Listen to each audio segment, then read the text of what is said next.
사도신경으로 우리의 신앙을 하나님 앞에 고백하겠습니다. 전능하사 천지를 만드신 하나님 아버지를 내가 믿사오며 그 외아들 우리 주 예수 그리스도를 믿사오니 이는 성령으로 잉태하사 동정녀 마리아에게 나시고 본디오 빌라도에게 고난을 받으사 십자가에 못 박혀 죽으시고 장사한 지 사흘 만에 죽은 자 가운데서 다시 살아나시며 하늘에 오르사 전능하신 하나님 우편에 앉아 계시다가 저리로서 산자와 죽은 자를 심판하러 오시리라. 성령을 믿사오며 거룩한 공예와 성도가 서로 교통하는 것과 죄를 사하여 주시는 것과 몸이 다시 사는 것과 영원히 사는 것을 믿사옵나이다. 아멘. 찬송으로 하나님께 영광 올려드리겠습니다. 391장 오 놀라운 구세주.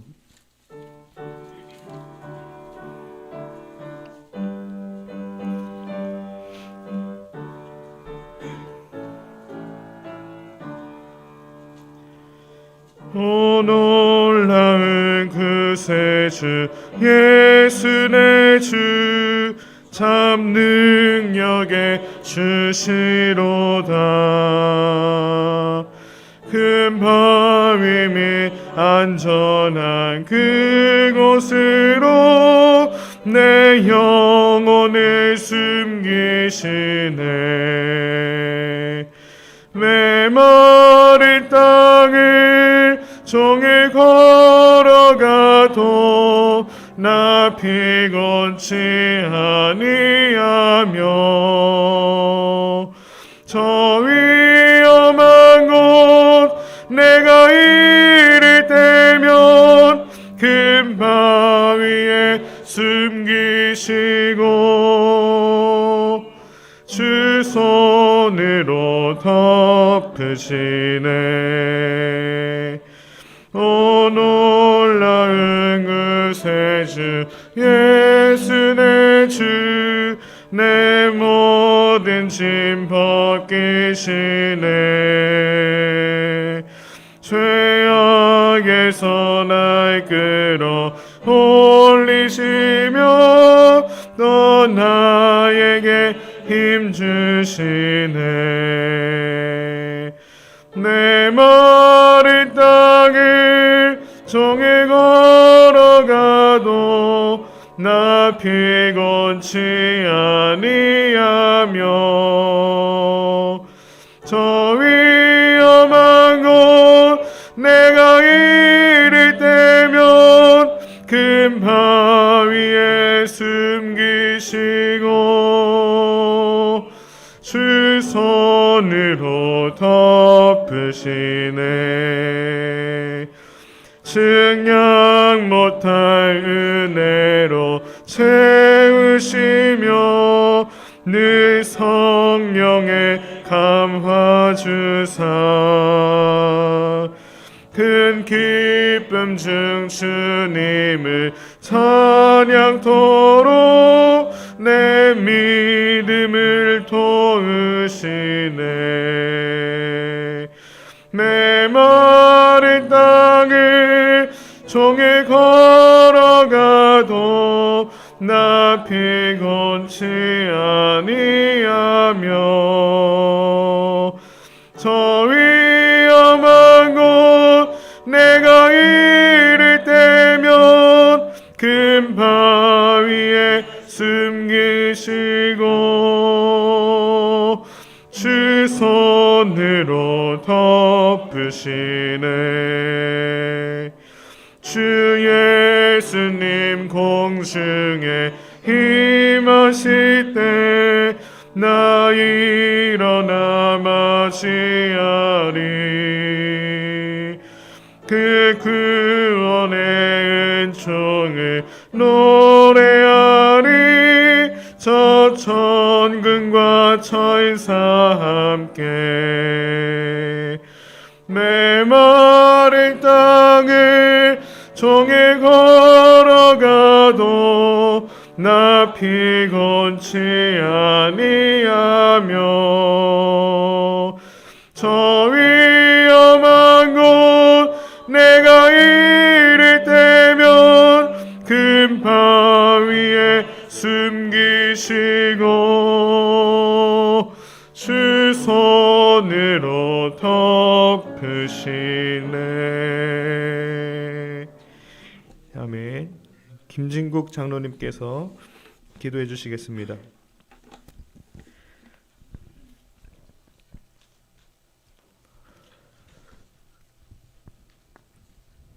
사랑과 은혜가 충만하신 아버지 하나님, 지나간 밤 동안도 저희들 평안히 단잠자게 하시고 한날의 첫 시간 주님 전에 나와서 예배드리게 하시니 감사합니다. 아멘. 지금까지 지나온 저희들의 모든 삶의 은혜요 축복인데 저희들 주님 위해서 해야 되는 것은 아무것도 없고 불순종하고 범죄한 것밖에 없음을 고백하오니 이 시간 주님의 보혈로 저희들의 모든 죄 깨끗하게 씻어 주시옵소서. 지금 교회가, 대한민국이, 세계가 코로나로 너무나 힘들고 어려운 가운데 있습니다. 주님, 우도교회를 축복해 주시옵소서.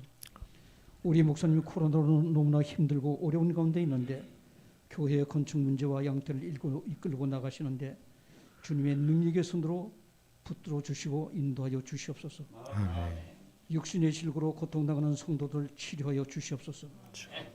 우리의 힘이 되시고 능력이 되시는 주님, 노인은 마음에 근심하지 말라.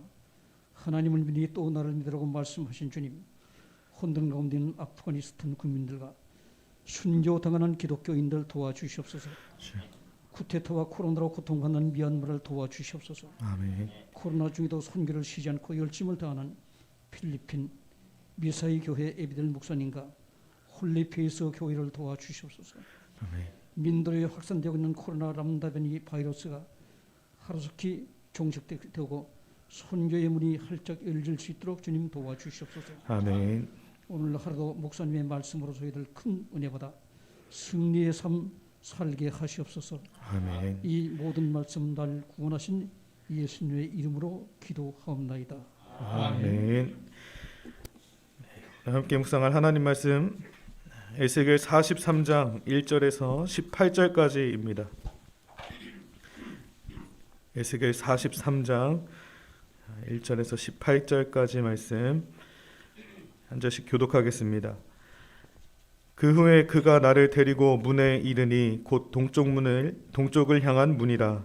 이스라엘 하나님의 영광이 동쪽에서부터 오는데 하나님의 음성이 많은 물소리 났고 땅은 그 영광으로 말미암아 빛나니 그 모양이 내가 본 환상 곧 전에 성읍을 멸하려 올 때에 보던 환상 같고 그발 강가에서 보던 환상과도 같기로 내가 곧 얼굴을 땅에 대고 엎드렸더니 여호와의 영광이 동문을 통하여 성전으로 들어가고 영이 나를 들어 데리고 안뜰에 들어가시기로 내가 보니 여호와의 영광이 성전에 가득하더라. 성전에서 내게 하는 말을 내가 듣고 있을 때에 어떤 사람이 내 곁에 서 있더라. 그가 내게 이르시되 인자야 이는 내 보좌의 처소 내 발을 두는 처소 내가 이스라엘 족속 가운데 영원히 있을 곳이라. 이스라엘 족속 곧 그들과 그들의 왕들이 음행하며 그 죽은 왕들의 시체로 다시는 내 거룩한 이름을 더럽히지 아니하리라. 그들이 그 문지방을 내 문지방 곁에 두으며 그 문설주를 내 문설주 곁에 두어서 그들과 나 사이에 겨우 한 담이 막히게 하였고 또 그 행하는 가증한 일로 내 거룩한 이름을 더럽혔으므로 내가 노하여 멸망시켰거니와 이제는 그들이 그 음란과 그 왕들의 시체를 내게서 멀리 제거하여 버려야 할 것이라. 그리하면 내가 그들 가운데 영원히 살리라. 인자야 너는 이 성전을 이스라엘 족속에게 보여서 그들이 자기의 죄악을 부끄러워하고 그 형상을 청량하게 하라. 만일 그들이 자기들이 행한 모든 일을 부끄러워하거든 너는 이 성전의 제도와 구조와 그 출입하는 곳과 그 모든 형상을 보이며 또 그 모든 규례와 그 모든 법도와 그 모든 율례를 알게 하고 그 목전에 그것을 써서 그들로 그 모든 법도와 그 모든 규례를 지켜 행하게 하라. 성전의 법은 이러하니라. 산 꼭대기의 지점의 주인은 지극히 거룩하리라. 성전의 법은 이러하니라. 제단의 크기는 이러하니라. 한 자는 팔꿈치에서부터 손가락에 이르고 한 손바닥 넓이가 더한 것이라. 제단 밑받침의 높이는 한 척이요 그 사방 가장자리의 너비는 한 척이며 그 가로 둘린 턱의 너비는 한 뼘이니 이는 제단 밑받침이요 이 땅에 닿은 밑받침면에서 아래층의 높이는 2척이요 그 가장자리의 너비는 1척이며 이 아래층 면에서 2층의 높이는 4척이요 그 가장자리의 너비는 1척이며 그 번제단 위층의 높이는 4척이며 그 번제하는 바닥에서 솟은 뿔이 4시며 그 번제하는 바닥의 길이는 12척이요 너비도 12척이니 네모 반듯하고 그 아래층의 길이는 14척이요 너비는 14척이니 네모 반뜻하고 그 밑받침에 둘린 턱의 너비는 반척이며 그 가장자리의 너비는 1척이니라 그 층계는 동쪽을 향하게 할지니라. 그가 내게 이르시되 인자야 주 여호와께서 이같이 말씀하셨느니라 이 제단을 만드는 날에 그 위에 번제를 드리며 피를 뿌리는 규례는 이러하니라. 전에 반드시 있어야 할 요소를 말씀하고 있습니다. 하나님께서 에스겔을 데리고 성전 곳곳을 다니며 측량하게 하셨습니다. 너희들이 바벨론 포로 70년을 끝내고 돌아가면 이런 성전을 지어서 나와 만나는 장소로 정하라고 말씀하시면서 성전을 측량하게 하셨습니다. 이 성전 측량을 다 마친 후에 에스겔을 데리고 성전 안팎을 둘러보게 하셨습니다. 그런데 그것으로 끝이 아니었습니다. 성전을 짓고 난 다음 가장 중요한 것이 아직 남아있기 때문입니다. 1절과 2절 말씀 그 후에 그가 나를 데리고 문에 이르니 곧 동쪽을 향한 문이라 이스라엘 하나님의 영광이 동쪽에서부터 오는데 하나님의 음성이 많은 물소리 같고 땅은 그 영광으로 말미암아 빛나니 하나님은 성전에 반드시 있어야 할 요소가 하나님의 영광이라고 말씀하고 있습니다. 본문이 우리에게 주시는 교훈을 함께 나누며 은혜 받기를 소망합니다. 첫째는 하나님의 영광이 우리 가운데 충만해야 함을 말씀하고 있습니다. 에스겔은 하나님의 영광이 성전을 떠나는 모습을 10장과 11장에서 그렸습니다. 예루살렘 성전은 하나님의 눈과 마음이 머무는 곳이었습니다. 그런데 에스겔은 하나님의 영광이 성전을 떠났다라고 하였습니다. 이는 하나님이 이스라엘을 심판하셨음을 의미합니다. 본문에서 하나님은 에스겔에게 하나님의 영광이 성전에 가득한 환상을 보게 하셨습니다. 다시 하나님의 영광이 성전에 돌아오므로 앞으로 이스라엘이 회복될 것을 보여주시는 장면입니다. 에스겔은 바벨론 포로 시기의 선지자였습니다. 아직 이스라엘의 회복은 이루어지지 않았습니다. 그럼에도 에스겔에게 이런 환상을 보여주신 것은 이스라엘이 속히 그들의 죄악으로부터 돌이키게 하고 새롭게 살라고 하시는 하나님의 뜻이 담겨져 있는 것입니다. 또한 에스겔은 환상 가운데 이스라엘의 성읍도 보았습니다. 하나님의 영광이 돌아와야 진정 성읍도 살아난다는 것을 보여주신 것입니다. 여러분, 하나님의 영광이 우리의 삶의 자리, 곧 가정과 생업, 교회와 나라 가운데 충만해야 합니다. 하나님의 영광이 성전에 거할 때 성전은 의미를 가질 수 있습니다. 하나님의 영광이 떠난 성전은 성전이라고 할 수가 없습니다. 또한 우리의 가정에, 우리의 삶의 자리에도 하나님의 영광이 충만해야 합니다. 하나님의 영광이 임하게 될 때 우리에게 진정한 회복이 일어날 것입니다. 우리 교회에, 내 삶에 하나님의 영광이 충만하게 임하여 달라고 오늘 이 시간 기도하는 저 여러분 되기를 간절히 소망합니다. 두 번째, 하나님의 영광이 떠난 것이 심판입니다. 3절 말씀, 그 모양이 내가 본 환상 곧 전에 성읍을 멸하려 올 때에 보던 환상 같고 그 발 강가에서 보던 환상과도 같기로 내가 곧 얼굴을 땅에 대고 엎드렸더니. 하나님의 영광이 임하는데 그 발 강가에서 보던 환상과도 같다고 하였습니다. 이스라엘이 바벨론에 멸망당한 모습을 하나님의 영광이 떠난 모습으로 보여준 것입니다. 에스겔 10장에는 하나님의 영광이 성전을 떠난 일이 기록이 되어 있습니다. 성전 동쪽 문으로 하나님의 영광이 떠났습니다. 그 옛날 솔로몬 성전은 아름답고 위대한 성전이었습니다. 규모로 말하자면 하나님께서 에스겔에게 보여주신 그 성전과는 비교할 수 없이 대단한 성전이었습니다.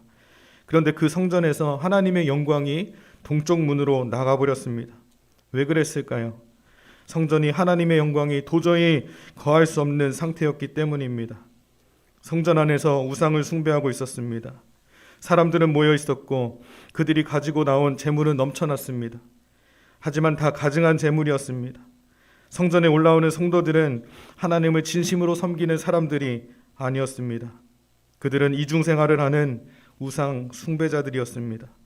하나님께서는 너희들이 가지고 나온 예물을 받지 않겠다고 말씀하셨지만 그들은 돌이키지 않았습니다. 오히려 우상 숭배는 더 심해졌습니다. 하나님께서는 그 자리에 머무를 수가 없었습니다. 그래서 하나님의 영광이 성전 동문으로 나가버리시고 그리고 성전은 망했습니다. 이방인들에게 짓밟히고 백성들은 유린당하게 되었습니다. 여러분, 하나님의 영광이 떠난 것이 곧 심판입니다. 하나님이 사울에게서 떠나시니 그는 버려진 존재가 되었습니다. 왕의 역할을 하지 못하게 된 것입니다. 말 그대로 심판받은 상태가 되고 말았습니다. 여러분, 하나님의 영광이 임하면 살지만 하나님의 영광이 떠나면 망하게 되는 것입니다. 여러분, 우리는 날마다 하나님과 동행함으로 거룩해야 하고 하나님의 영으로 충만한 삶을 살아가야 합니다. 하나님과 함께하지 않으면 생명력이 없고 하나님의 영이 우리와 함께하지 않으면 멸망할 수밖에 없기 때문입니다. 마지막으로 우리는 하나님의 영광을 사모해야 합니다. 떠났던 하나님의 영광이 에스겔에게 보여주신 새로운 성전에 임하십니다. 4절과 5절 말씀, 여호와의 영광이 동문을 통하여 성전으로 들어가고 영이 나를 들어 데리고 안뜰에 들어가시기로 내가 보니 여호와의 영광이 성전에 가득하더라. 그 후에 하나님은 에스겔에게 성전을 다시 지으라고 말씀하시고 하나님의 영광이 임하시겠다라고 약속해 주셨습니다. 규모는 중요하지 않습니다. 솔로몬 성전보다 작아도 상관이 없습니다. 하나님의 영광이 머무르면 그 자체로 아주 훌륭한 성전이 되는 것입니다. 오늘도 마찬가지입니다. 예배당은 크기를 자랑해서는 안 됩니다. 모이는 숫자가 중요한 것이 아닙니다. 하나님의 영광이 있어야 하는 것입니다. 오늘 우리가 신앙생활하는 교회가 하나님의 영광이 임하는 곳이 되기를 간절히 소망합니다. 우리의 삶의 현장이 하나님의 말씀으로 충만하여지기를 간절히 소망합니다. 이곳에서 하나님의 영광이 떠나간다면 신앙생활은 의미가 없습니다.